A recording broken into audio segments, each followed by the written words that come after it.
my name is Artsy, sister, and we're continuing with Saturnastra Lamina. This is chapter 11. The following day, Lord Salem makes arrangements for your living spaces, and your small group takes a residence in an inn facing the obelisk, and you pay as the innkeeper to dig in his backyard, and so you cannot dig right in front of the obelisk. The only other option is to tunnel towards it. And you divide your time between tunneling and sparring with Fiore, and in the meantime Irving develops a sort of friendship with Lord Salem. And Irving feels comfortable enough with the guy to tell him his life story, and Lord Salem was more interested in talking about you. And Irving one time told him, Lamina just doesn't get along with living people. But you are alive, young Irving, says Lord Salem, smiling after sipping his judgmental tea.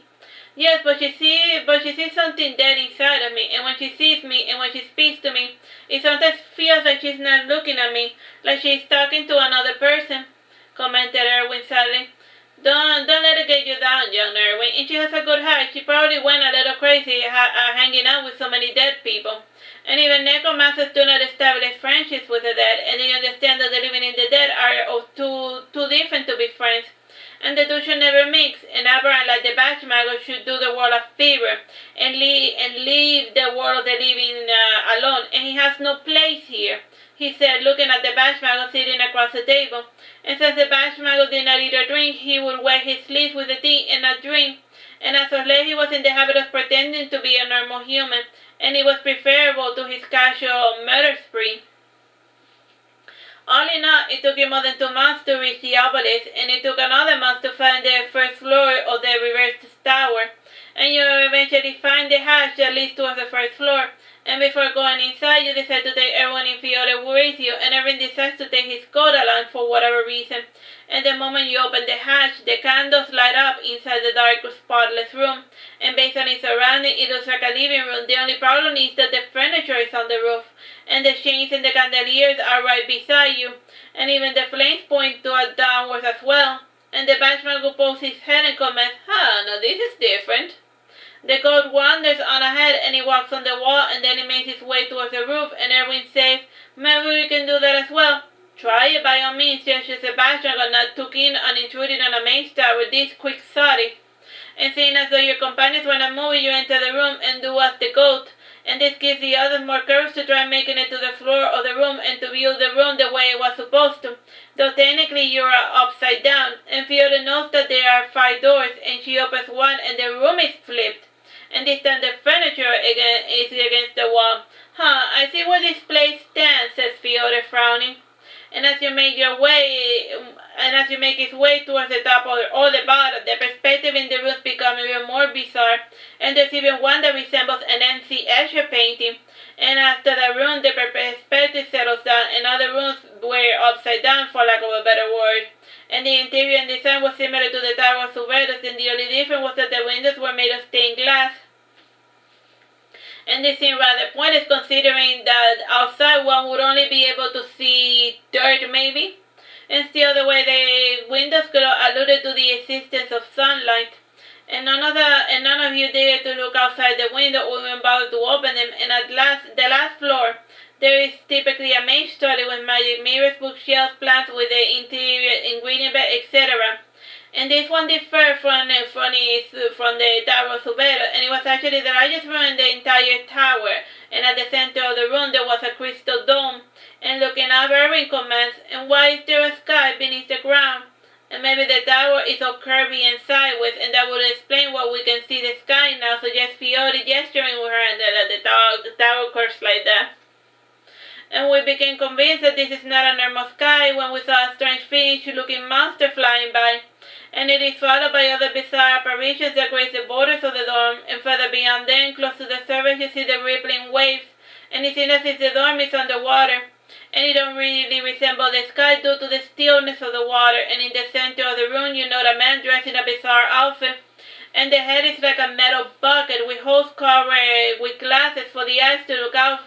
And the figure wears a knee-length leather apron with thick black gloves, and they cover loading cloth shell. With thick black gloves that cover the loading cloth sleeves. And then the long sleeve shirt is tucked into the pants with a sash around the waist and the apron, and the pants are stuffed into the knee-long boots, and And in both the shoulders, the straight person has a circle with a symbol, and in one shoulder the symbol looks like a fancy sideways Q, and the other is an arrow pointing northwards passing through a wave. And you have plenty of time to stare at the thing because it was not moving, and Fiona cautiously draws closer, but she hesitates, and she asks, "Is that thing alive? What is it?" "Maybe it's an armor of some sort," suggested Irving. "And I was told here that I will find a living teacher for her when you say folding your arms." "I'm getting real tired of you and your old man," says the Bashmagus. "And ignoring his comment, you say, maybe we should poke it to see if it comes alive or something." "It seems like the most reasonable course of action, don't you think?" says Irving. And we all stare at one another, and none is too keen on touching the armor out of fear of something happening, and in the end it is agreed that the Bashmagus will touch the armor, seeing as though he has nothing to lose, since he's dead, and should something bad happen. And reluctantly the Bashmagus knocks the head of the armor, and the armor asks in a soft whisper, "Who is it?" He says, "Tuck, tuck, tuck, tuck," and then the thing says, "Who is it?" "Well, sir, miss, and we are looking for the master of the tower, and if you can point us to him or her, we will gladly leave you in peace," says the Bashmagus, biting his lower lip, and he did this whenever he felt embarrassed. "The master's not here right now, but if you want to, you can leave a message," whispers the armor. "Okay, well, just tell the master what we told you, and we will walk ourselves out. Sorry for intruding," says the Bashmagus, dissipating. And chuckling, the person sits up straight and says, "Forgive for my little ruse, and I cannot remember the last time I had visitors, or the last time I even joked." "And who are you?" asks Fiore. "Exactly the person you are looking for," says the armor, and from his echoing voice inside the helmet, it is impossible to tell if you are speaking with a man or a woman. "And why are you dressed like that?" points Fiore. The armor grabs the goat by its collar and brings it to Irving, and frowning, the person says, "To protect myself from filthy little vermin, and by the God who in the right mind brings a goat inside a domicile." "My goat is clean," whines Irving, "and I bathe with it twice a day." "What's wrong with you?" exclaims the stranger, holding his bucket head. No, it's not like that," says Irving, shaking his head, guessing at the twisted mind of his interlocutor. "What?" whines Fiore, "and when I was a baby, I would only let myself be bathed if I had a puppy right beside me, and it's normal for little kids to bathe with their pets. I know plenty of grown-ups that shower with their dogs too, you are." "If you say so," comments the stranger, looking at from person to person. "So what's your name?" asks Fiore. And the person crosses his arm and thinks long and hard for about 10 minutes.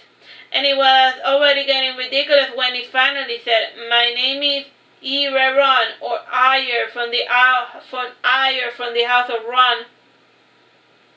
"Oh, so you're an elf," says the Bashmagus, disappointed. "All the first archmagi of all of the towers were elves," says Ron, and he asks, "and I am simply the last one that is still alive." "And what happened to the others?" asks Irving. Nothing that doesn't happen to everyone eventually, and the only reason why I'm not dead is because of my hazmat suit, and it keeps me safe from the miasma and slows down the rate of aging, and it heals me quickly should I ever suffer the misfortune of getting injured. And I specialize in defensive magic, and it is my power alone that maintains the tower, or what's left of them, and I will not waste precious energy in maintaining ruin," explains Ron, pointing at his bucket head. "Only the tower of Soberos is still inhabited, you say." "A pity, but in retrospect it was foolish to trust magic to humans," complains Ron. "Well, your group wasn't too interested in investing in magic either. In fact, they are more than happy to sacrifice their own magic users to their abandons for the sake of peace. And at least the humans of the time were interested in fighting back," you retort. "Let's not open that can of worms. Let me guess, Godpoid is the one who will be taking lessons," says Ron, pointing at Irving. And genuinely surprised, Irving says, "How did you know?" "Because you look the part with those cute little charms and your ceremonial sword," comments Ron, pointing at Irving. "And shots are good enough for offensive spells, and combined with some good shields, he can outlast even the most brutal battles," says Ron. "Barriers, and I was hoping for something more flashy," says Irving sadly. "Barrier fields are everything, my boy. At this top level, you can create your own aria," says Ron. "I can study and become a witch." "Can I study and become a witch too?" asks Fiona, raising her hand. "Sadly, my little buttercup, you lack the talent for magic, but you might be useful for other things. Ever heard of something called a stove?" asks Ron. No, says Fiona sadly. I will teach you how to use one, says Irving happily. And you narrow your eyes as Irving introduces Fiona to the broom and later to the washing board. And the first week was spent with Irving laying down his lesson plans, and he drew on the chalkboard the paths of shield magic and other routes he could take, and the base spell for his magic was telekinesis. Telekinesis creates a small wave or push that could move objects towards you or away from you, and the further you develop it, the heavier the objects you can move, and this path leads to the mage to master gravity-based spells, and the other path leads to one to keep objects away from oneself, and this type of magic is ideal for those who are afraid of their surroundings.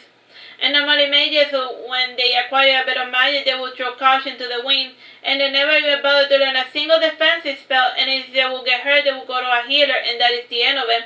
And for shield masters, they must retain the fear of being hurt by another, and the stronger the fear, the stronger the shield. And if you fear for another person's safety as well, you can use your shields for the benefit of another.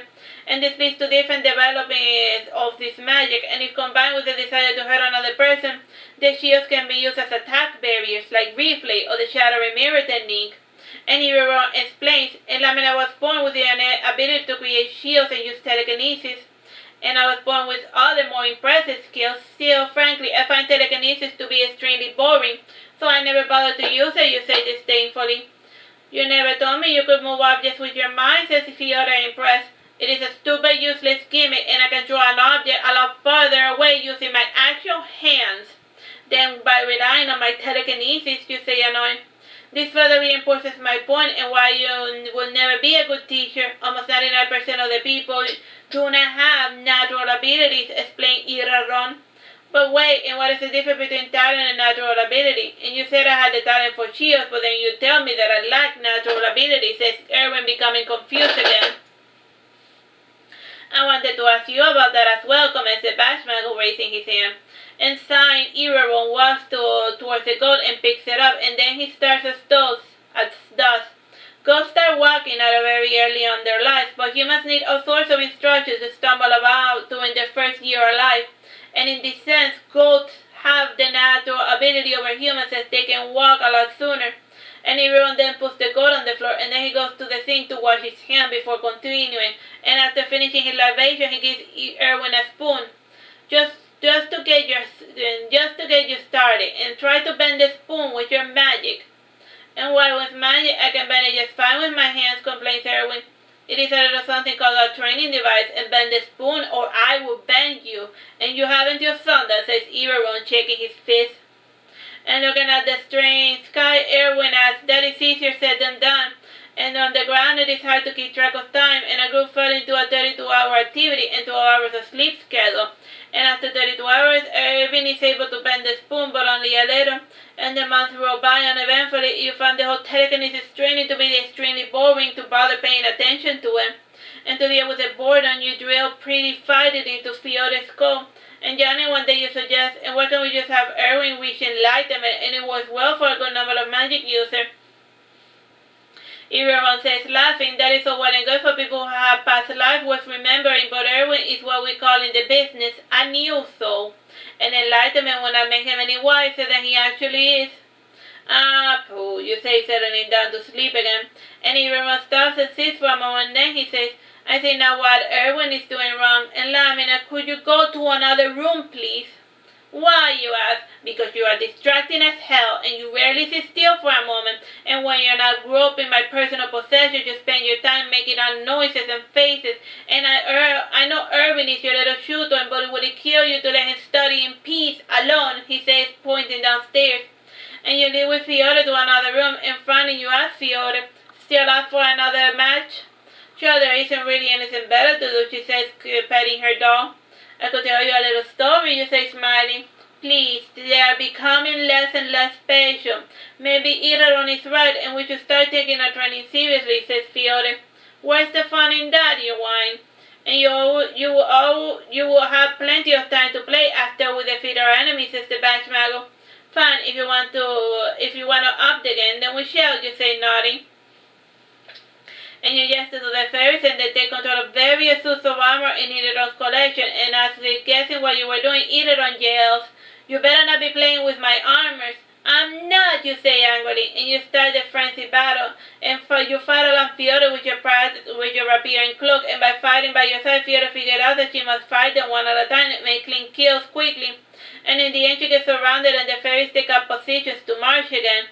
And your exercise is interrupted when Irving appears with Irving, and he gives you the spoon and tells you, "Bend it for me, will you?" And you bend the spoon with your hand and give it right back, and sighing, Irving hits you with it, and you cause the spoon to fly from his hand with such speed that it bends his bucket head, and he flicks his helmet to return it to its original form, and Irving shakes his head slightly disappointed. Just try to keep things simple, Irving, you say, shaking your head sadly. And it takes about a fortnight, 6 months, or a whole year for Irving to do the telekinesis scene right, even with the anchor. And he could perform the spells well through hypnosis, but in reality there was something always holding him back, and you could not help but think that it was your fault, and in spite of everything, Irving kept telling Irving that he was his most talented pupil, and he still had to tap into his natural talent, and slowly, carefully, after performing the same trick 100 times, the ghost learns how to bend the spoons with his mind. And it was a disturbing turn of events, and it had struck Irving like a ton of bricks that his goat had mastered the trick before he could. So yeah, like the goat learned how to bend a spoon using telekinesis faster than the magic guy that was his owner. Like, if even the goat figured it out, why can't I? There. Why the god was suddenly magical was still up for debate, but this was a commonality with animals that could become familiars. The god never got beyond bending the spoon, though from then on it would learn the rudimentary skills before Irving, and this was useful in so much as giving him the motivation to continue. And he figured that if the goat could do it, he could manage as well because he was at least smarter than a goat. And after much effort, Irving could do telekinesis just right, with the pushing and the pulling and the stopping all just in midair and all that boring garbage, and you were never a fan of the non-flashy magic, and he could also read minds too, like you, and in time he learned that mind reading was a stupid gimmick. And the second lesson focused on barrier rituals, and this required little to no magic to perform them, and the most stable shield was more of a magic ritual than anything, and it involved drawing a circle with salt and then putting fire candles at each of the cardinal points, and as long as the flame were aglow, nothing could trespass the barrier. And another magic ritual involved putting horseshoe shards or dried sacred palms at each of the doors to keep people who would do you harm from getting within. And the last one worth mentioning required having all mirrors facing the outside, and this will reflect any evil curse sent to your home. One day Fiora asked Irving, "What time is it?" And Irving looks about and noticing that his clock hasn't worked in millenniums. And sighing, he says, "I don't know, I can barely keep up with Saturnastra time, let alone, you said, pretending to clear your throat. And if you're worried about not getting enough sunlight, your fears are unfounded. The candles and the lights act like miniature suns, providing you with all the energy you need for your body to function properly, says Irving reassuringly. Wait, what? Not getting any sunlight is bad for you? And I was always told not to get any sunlight because it was bad for me, says Fiora confused. Getting tan is a sign of poverty, at least in your home. And just look at Irving, and people can tell that he has worked in the field for most of his life. But you, I bet you were almost white back when you lived with your parents, commented Irving, pointing at Fiora's skin. And Fiora unconsciously puts her hand behind her and then says with her head low, I was always a disobedient child playing outside, and even when I was told not to do so. At your age, not getting any sunlight can make you short, and as you grow up, it makes your bones brittle, says Irving. And he adds, it might be a good idea to get outside for a change, and we have been locked down here for 2 months, and we should at least head out once a day. That's easier said than done, Irving, and I think the tunnel on the dog has caved in already, you say sadly. I have a way back to the surface, and might help us, for lack of a better word, still maintain it. And let's go, and we can continue this talk later, says Irving, guiding your small group, and he takes you past his hydroponic garden, past his bedroom, and into a large field-like room with 2 lovely scenic surroundings. And the painted murals change every 5 minutes, and it distracts one enough to fail to notice that the room is moving. And after we reach our destination, we head outside to a small room, and after taking a couple of steps, we reach the exit of the basement. And as soon as Irving opens the door, a downpour of rain falls on his head, and clearly frowning, he says, we'll come back later unless if you'd rather head out in this dreadful weather. and you and the fairies take the bearings of your surrounding, and the hatch led them to a ruined church in the outskirts of the town, and through some clever engineering, the door to the basement resembled overgrown grass growing between the broken tiles, and most people avoid the church because it's said to be haunted, and Irving's friends help maintain this illusion to keep this passage hidden. And from then on, Irving would take us outside once a day, and this helped regulate Erwin and Fiore's sleep cycle, and he had originally not done so because he had assumed that the children were suffering from agoraphobia, and this was common among novice mages. And the new year came with the rains, and even when your companions wanted to go outside, the rains made it impossible. And it was so bad that one time the entire basement was flooded, and during the week you would visit the city with Fiore and Erwin. And while wandering about, you bump into Lord Sailor, and his eyes opened wide, and he exclaimed, "By the gods, what happened to you? It is like you dropped off the face of the earth." "In a sense," you say, smiling thinly. "Did you find what you were looking for?" asked Sailor. "In a sense," you repeat before continuing on your way. And the friend is informing that Lord Sailor frowned when he sees Erwin jumping ropes in the park with the other children. Then again, calling Erwin a child is stretching it a bit too far. He may be a late bloomer, but he is already 16 years old, and he has grown more somber in his teen years, and this is part of the reason why Irving practically drives Erwin out of the mage tower, and he knows that it is not healthy to run inside studying math for more than 20 hours a day. And many a times you find Erwin slumbering over his textbook, and he does not even seem interested in taking care of his goat and his horses. Not that his favorite goat will allow himself to be ignored, and many a time he gets Erwin's attention by headbutting him or throwing him spoons. Because don't forget that the goat can now use telekinesis, so like the goat throws in like spoons. To force him to get back into the form, Irving now includes a daily exercise regimen, and he has also convinced Erwin that building up physical strength has something to do with increasing one's magical powers. And in Fiona, she surprised sadly when she sees Irving working Erwin like a dog, enslaving him with marathon runs and other exercise routines that Irving makes up on the spot. And then again, based on Irving's experience, having a strong, healthy body is good for learning. And during that time, he also encourages Erwin to practice with his charms. And the sword artifact was proven to be the harsh mistress, and Erwin could not figure out what sort of hidden magic he could perform with it. And he spent weeks thinking of the magic that could lay hidden within the artifact, and in the end he had struck of genius. And he realized that he could create mini cyclones in the air, in the water as well. And expanding this idea, he was well into developing one of the deadliest spells in his arsenal, combined with fire, and we might just barbecue the next abandon that comes our way. And speaking of abandons, he had been quite uneventful in the city. And he explains that the lords have many wards in the city, and as long as Erwin did not get too carried away with his spellcasting, there was little chance that an abandon would come. Still, it was best not to remain vigilant, and thanks to this, your group slowly allowed itself to relax, and your favorite hangout spot was the park. And the city of Irving has about 12 parks and 5 public gardens, and as the city expanded, it got more additions of this kind. And the park was well maintained because of good luck, and there was a local story which claimed that a calamity befell the town when the parks were neglected. And the nature of the calamity varies from person to person, and as a result of it, the local legend, each municipality guards and maintains its precious parks. Alright, so let's leave it here at the end of this chapter. Bye bye and God bless.